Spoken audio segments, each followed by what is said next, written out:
So, good day everyone. Once again, I am Tony J. Sabado, and today let's head to our next topic. So, for today's video, I would like to share to you on how to managing the media library and embedding multimedia in WordPress. So, without further ado, so let's start. So, first, yung mga materials na kailangan natin. Yes. So, ayan. We have to access first our dashboard. After that, and so library, new files, then add, then mag-insert lang tayo ng mga images natin. Then after mag-insert ng images, pwede rin tayo maglagay ng mga details na pwede natin serve as a content or information.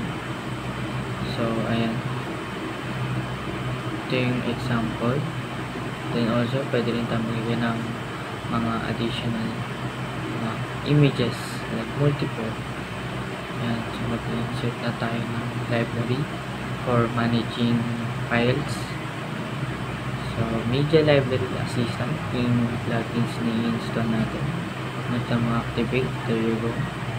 I-apply lang natin siya and activate natin. Then once na activate na, let's go ahead to media. Ayan. Then add lang ng category.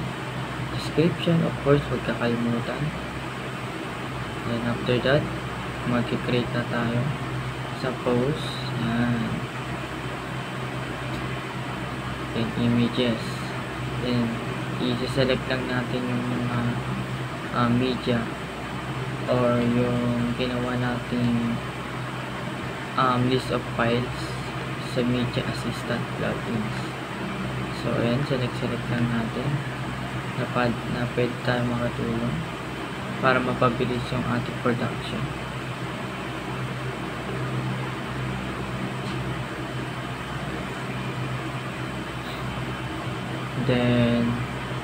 Then after that, i-select na natin yung mga na-upload nating media together with yung list and yung generate natin kanina na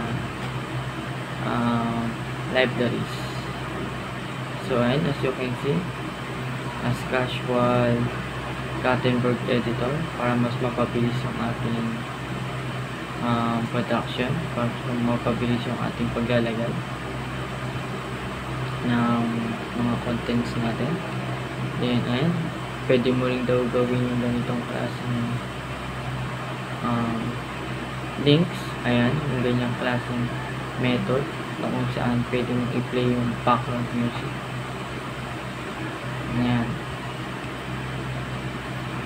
Then of course, for step 5, we will proceed to embedding video. Ito yung in the previous video na nabanggit ko yung embedding video. So ito po yung example niya. Ayan, so as you can see, once na po ng link, then kapag finish mo dyan, automatic pwede mo siya dyan ma-play. Yes, pwede mo po siya ma-play.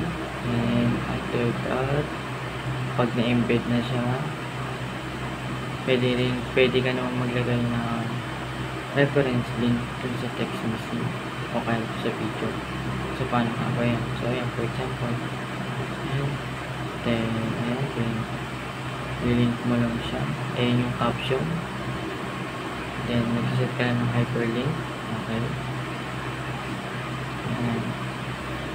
So like I said, yung hyperlink siya yung magsisilbing instrument or links para mapunta ka na o ma-direct ka na dun sa then with that, i-demonstrate na natin. Wow, simple as that. So with that, thank you so much. There you go. There you have it. Meron ka ng simple guide with on how to insert in media files allocation. Then, for better enhancement, pwede rin tayo maglagay ng Firebird. Yun yung plugins natin kung saan mas aayusin niya pa, or in short, mas i-organize niya pa yung pag-release mo ng mga files para at the same time one click ka na lang, para mas less yung time consuming and more on productivity. So ayan, nag-set tayo ng folder natin. Ayan, see, drop lang. Drop lang natin siya. Ayan. Para once na kinilik natin yung Go Pedal 5, automatic, lahat ng nakapalog dun sa Go Pedal 5 is automatic may insert din, masasama siya. So, baga parang all package library naman. Yan, diba? So, there you go. So, let's try to save it. So, before we try to save it, siyempre, of course, don't forget to category. Talagay natin din parent para mas mabilis yung pag-listing natin and madali natin siya makita. Yan. So, Go Pedal 2024 ang ating category. Then, don't forget also yung tag. Then, let's go.